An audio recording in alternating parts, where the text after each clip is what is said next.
السلام علیکم۔ بسم اللہ الرحمن الرحیم۔ مدینہ منورہ کا بازار تھا۔ گرمی کی شدت اتنی زیادہ تھی کہ لوگ نڈیال ہو رہے تھے۔ ایک تاجر اپنے ساتھ ایک غلام کو لیے پریشان کھڑا تھا۔ غلام جو ابھی بچہ ہی تھا وہ بھی دھوپ میں کھڑا پسینہ پسینہ ہو رہا تھا۔ تاجر کا سارا مال اچھے داموں میں بک گیا تھا۔ بس یہ غلام ہی باقی تھا جسے خریدنے میں کوئی بھی دلچسپی نہیں دکھا رہا تھا۔ تاجر سوچ رہا تھا کہ اس غلام کو خرید کر شاید اس نے گھاٹے کا سودا کیا ہے۔ اس نے تو سوچا تھا کہ اچھا منافع ملے گا، لیکن یہاں تو اصل لاگت ملنا بھی دشوار ہو رہا تھا۔ اس نے سوچ لیا تھا کہ اب اگر یہ غلام پوری قیمت پر بھی بکا وہ اسے فوراً بیچ دے گا۔ مدینہ کی ایک لڑکی کی اس غلام پر نظر پڑی تو اس نے تاجر سے پوچھا کہ یہ غلام کتنے کا بیچو گے؟ تاجر نے کہا میں نے اتنے میں لیا ہے اور اتنے میں ہی دے دوں گا۔ اس لڑکی نے بچے پر ترس کھاتے ہوئے اسے خرید لیا۔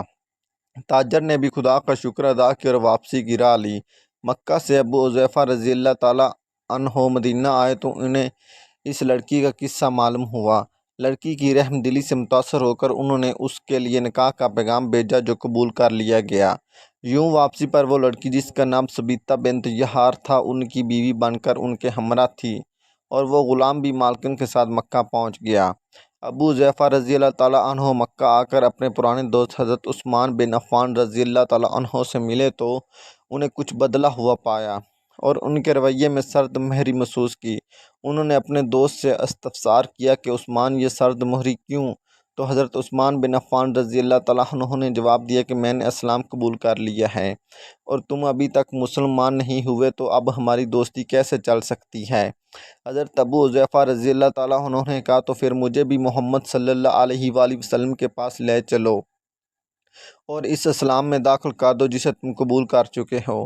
چنانچہ حضرت عثمان رضی اللہ تعالیٰ عنہ نے انہیں نبی کریم صلی اللہ علیہ وآلہ وسلم کی خدمت میں پیش کیا اور وہ کلمہ پڑھ کر دائرہ اسلام میں داخل ہو گئے۔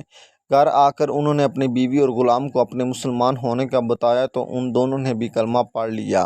حضرت ابو حذیفہ رضی اللہ تعالیٰ عنہ نے اس غلام سے کہا کہ چونکہ تم بھی مسلمان ہو گئے ہو اس لیے میں اب تمہیں غلام نہیں رکھ سکتا، لہٰذا میری طرف سے اب تم آزاد ہو۔ غلام نے کہا آقا میرا اب اس دنیا میں آپ دونوں کے سوا کوئی نہیں ہے، آپ نے مجھے آزاد کر دیا تو میں کہاں جاؤں گا؟ حضرت ابو حذیفہ رضی اللہ تعالیٰ عنہ نے اس غلام کو اپنا بیٹا بنا لیا اور اپنے پاس ہی رکھ لیا۔ غلام نے قرآن پاک سیکھنا شروع کر دیا اور کچھ ہی دنوں میں بہت سا قرآن یاد کر لیا، اور وہ جب قرآن پڑھتے تو بہت خوبصورت لہجے میں پڑھتے۔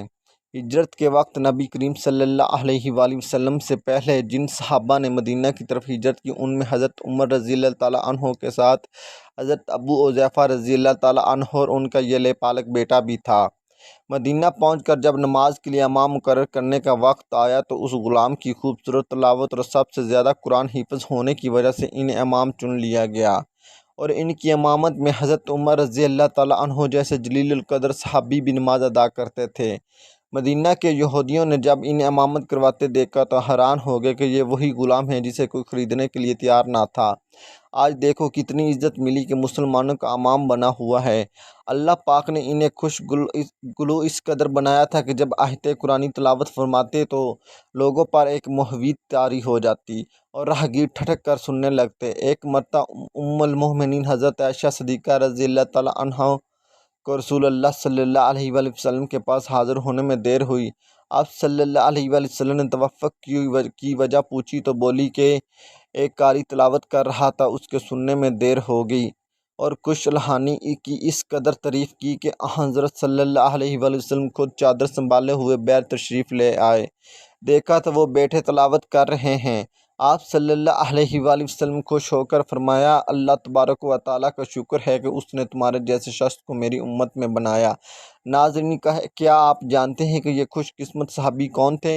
ان کا نام حضرت سالم رضی اللہ تعالیٰ عنہ تھا، جو سالم مولا ابو حذیفہ رضی اللہ تعالیٰ عنہ کے نام سے مشہور تھے۔ انہوں نے جنگ موتا میں جام شہادت نوش کیا۔ اللہ کی کروڑا رحمتیں ہوں ان پر۔